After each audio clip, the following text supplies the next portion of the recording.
E, infelizmente, já temos uma confirmação de pelo menos uma dezena de pessoas que perderam a vida. O Geraldo Portela, que é analista de gerenciamento de riscos, está conosco também. Geraldo, muito obrigado pela sua atenção com o Band News. Uma boa tarde. Boa tarde, Eduardo, e todos aqueles que nos acompanham pela Band News TV. Gerardo, né? Só para confirmar. E eu faço a mesma pergunta que eu fiz para o Gustavo. Nós tivemos recentemente uma mudança no Código de Trânsito, deixando algumas, não todas, é verdade, não foi para todos os tipos de veículo, não foi para todo tipo de infração, mas a mensagem que foi mandada pelo Congresso Nacional é que as coisas ficaram mais leves, em termos de punição no trânsito. Isso já está sendo compreendido pelo motorista para bem, para mal, ou ainda não? O que é que se pode falar nesse instante? Infelizmente, o nosso país ele não tem assim a cultura de segurança naquele nível que nós gostaríamos que nós tivéssemos, né? Até mesmo as lideranças, elas às vezes elas não conseguem construir o grau de ameaça que é a liberação de um determinado mecanismo de contenção, de orientação, dado que nós não temos uma cultura de segurança forte o bastante para que as pessoas possam, por si mesmas, o tempo todo, buscar a segurança em primeiro lugar.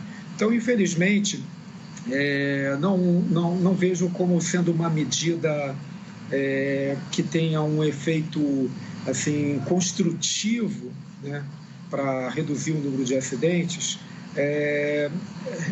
amenizar aquelas consequências legais àqueles que cometem deliberadamente erros.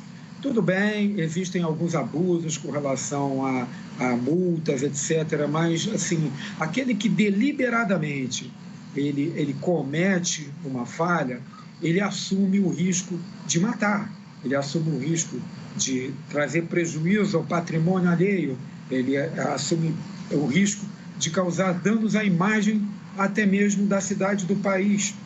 Então, eu vejo que ainda não é tempo de confiar na nossa cultura de segurança, é tempo de construí-la com leis, sim, educativas e, felizmente, com a punição para aqueles que, diante da polícia, de uma investigação, tenham sido caracterizados como deliberadamente transgredindo regras ou velocidades.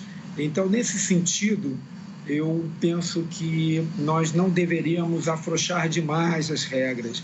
É claro que existem abusos e talvez a intenção seja até boa, voltada para os abusos, mas o fato é que os acidentes eles vão continuar acontecendo se não existirem mecanismos que inibam as pessoas de deliberadamente decidirem por apertar o acelerador ou por trafegar sem a licença ou por exceder a carga ou usar um veículo irregularmente.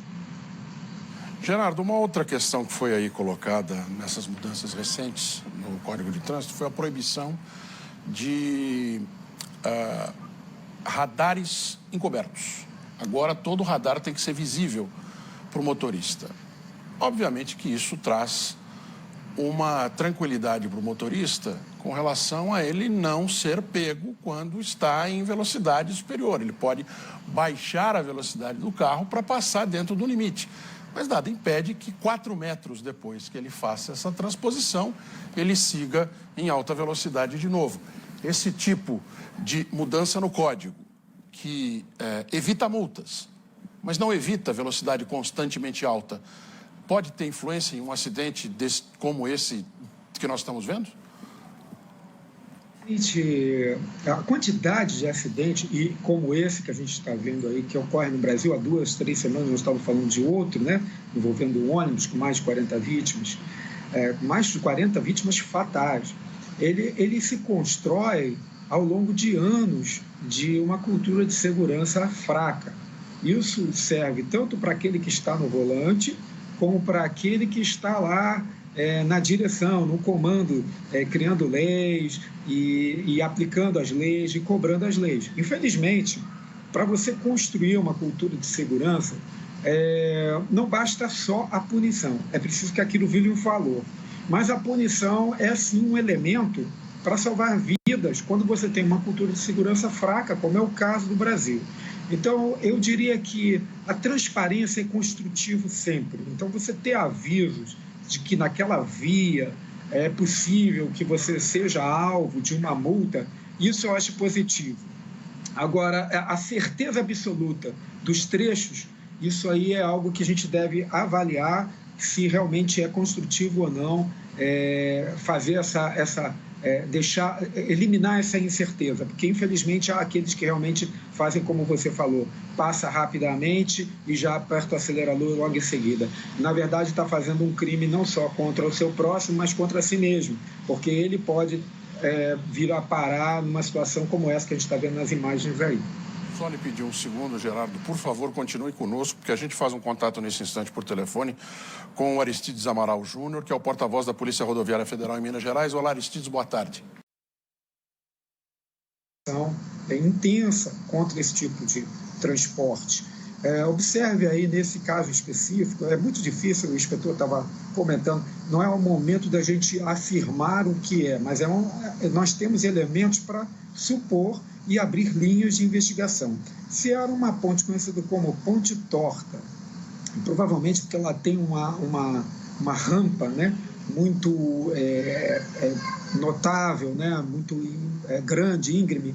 Então, pode ser que esse veículo, por ser um veículo que não receba a manutenção adequada, tenha feito alguma necessidade de frenagem ali, parou, talvez parar numa fila e não tivesse freio. Então, o que vai acontecer com esse veículo? Ele vai começar a andar para trás. Essa é uma possibilidade. Se ele não quer bater no de trás, ele vai jogar para o lado, para tentar escorar em alguma coisa e parar de descer. Ou então ele pode se desgovernar e atingir a traseira e ficar numa posição cai, não cai.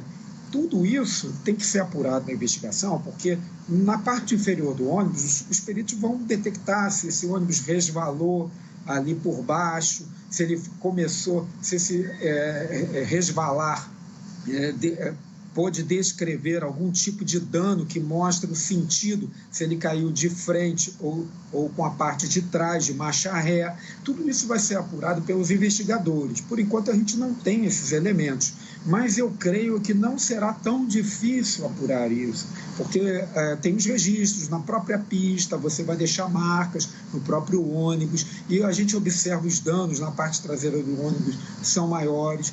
Pode ter sido isso, pode ter sido uma questão de um outro veículo, são muitos veículos pesados. Nas imagens que a gente tem visto aí, imagens aéreas aí do local, algumas ao vivo, a gente observa uma quantidade muito grande de caminhões pesados. A região trabalha na área de mineração, então são vários veículos pesados. Esses veículos, às vezes, são composições que a gente chama de João e Maria. É o cavalo mecânico mais uma carreta e mais uma outra articulação para uma outra carreta. Então, esses veículos são difíceis. Um movimento rápido no volante faz com que o último trecho da carreta assuste quem esteja do lado, porque ela começa a deslocar na pista, né? Então, todos esses elementos vão ser considerados aí pelos peritos que vão investigar esse acidente. Mas, com certeza, nós precisamos elevar muito a nossa cultura de segurança e fazer essa conta na hora de adquirir uma passagem de ônibus. Será que o preço que eu estou pagando mais barato, né, vale a pena para eu viajar no ônibus clandestino, sem garantia de manutenção, sem garantia sobre o motorista? Então, é uma situação que a gente deveria pedir às autoridades para que faça uma fiscalização mais intensa. Mas quando a gente vê a placa do veículo, de um estado e o veículo trafegando em outro, e não se percebe que o destino dele não é para outro estado. Então, todos esses elementos tornam bem mais fácil fiscalizar, né? Não é difícil perceber que um ônibus ele é clandestino. Então, eu acho que o apelo que a sociedade faz é que haja uma fiscalização maior, mas, ao mesmo tempo, uma conscientização da própria sociedade em não achar que está levando vantagem em levar para as estradas um veículo pesado, enorme, colocando a vida das pessoas que estão dentro em risco, e às vezes pessoas que estão fazendo tudo certinho, mas estão trafegando ali do lado, e um veículo sem freio, e acaba causando também a morte de pessoas totalmente inocentes numa situação como essa. Senhor Geraldo Portela, que é especialista em risco, eu gostaria de agradecer muito a sua participação, as explicações, a ajuda em entendermos aquilo que aconteceu agora há pouco em Minas Gerais, na cidade de João Molevade, um acidente que deixou pelo menos 10 mortos. Muito obrigado pela atenção do senhor com o Band News. Uma boa tarde. Muito obrigado, boa tarde a todos. Muito obrigado. São agora 4